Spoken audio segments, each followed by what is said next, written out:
বন্ধুরা অনেক দিন বাদে ভিডিও দিচ্ছি। আবার অনেক দিন পরে মানে আমাদের এতটাই শরীর খারাপ ছিল। আমাদের বাড়ির সবার প্রত্যেকটা মানুষের একদিন কমছে, একদিন শরীর খারাপ হচ্ছে।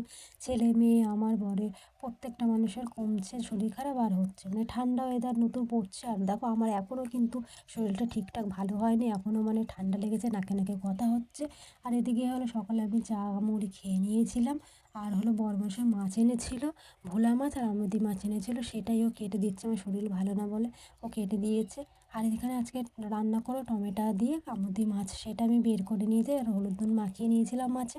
আর এই টমেটোগুলো সব কেটে নেব আর সরু সরু পাতলা পাতলা করে কেটে নেবো। এগুলো সরু সরু করে পাতলা পাতলা করে কাটলে ভালো সিদ্ধ হয়। আর এর মধ্যে দেবো আলু দেবো আর হলো যা যা মশলা লাগে আদা রসুন পেঁয়াজ সবই দেবো। মানে মাছ দিয়ে রান্না করবো তো এগুলো না দিলে একটা আষ্ট গন্ধ বেরোবে। তার জন্য হলো মাছ দিয়ে রান্না করবো। এগুলো আদা রসুন সব বেটে নিয়েছি, আমি তরকারিটাও বসিয়ে দিয়েছি দেখো।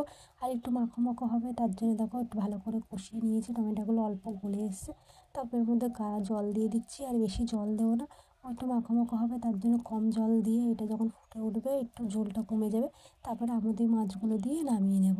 আর ভিডিও যদি ভালো লাগে চ্যানেলটাকে সাবস্ক্রাইব একটা লাইক কমেন্ট করতে ভুলো না বন্ধুরা। আবার দেখাবো অন্য ভিডিওতে, ততক্ষণ সবাই সুস্থ থেকো, ভালো থেকো।